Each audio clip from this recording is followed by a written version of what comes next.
আমি অনেক ওষুধ খেয়েছি, কিচ্ছু হয়নি। তো তারপরে আমি পবিত্র জল প্রার্থনা করে মাকে এবং সম্পূর্ণ সুস্থ, এখন কিচ্ছু নেই। হালেলুয়া।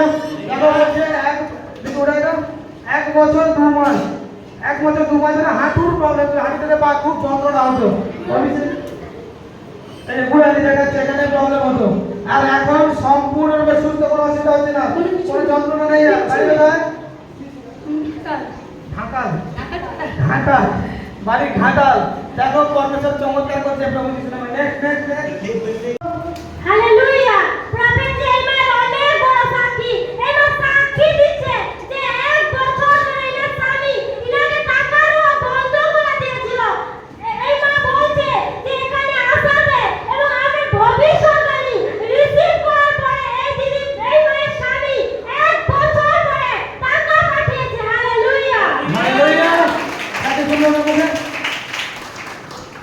আমি এখানে এসেছিলাম, আমি বলেছিলাম যে বাবাজিকে যে আমার স্বামী টাকা দিয়েছিল না, ফোনকে বন্ধ করে রেখে দিয়েছে। বাবাজি আমাকে মুখে বলে দিয়েছে শুধু যে তোর স্বামী এবার টাকা দিবে। সেই বলে বলে আমি শুধু আলু পেঁয়াজ রান্না করেছি, আমার কাছে টাকা ছিল না বাজার করাতে। তারপরে আমি প্রভুর কাছে প্রার্থনা করলাম, প্রভু তুমি তো বাবাজির মুখ থেকে বলে দিয়েছো, তোমার দাসের মুখ থেকে তুমি বলেছো স্বামী তো টাকা দিবে।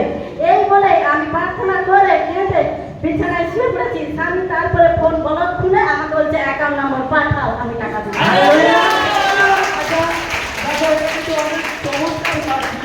আচ্ছা, আমি কখন বলেছিলাম কথা ভাই বলো?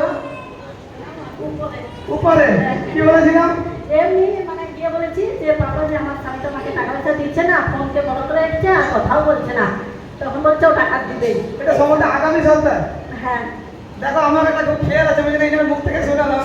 তিনি আমাকে যারা ফটো নিয়ে গেছিল, ওই যে আমার স্বামী এই ব্যাপার, আমি বলছি তোর স্বামী টাকা দিচ্ছে যা।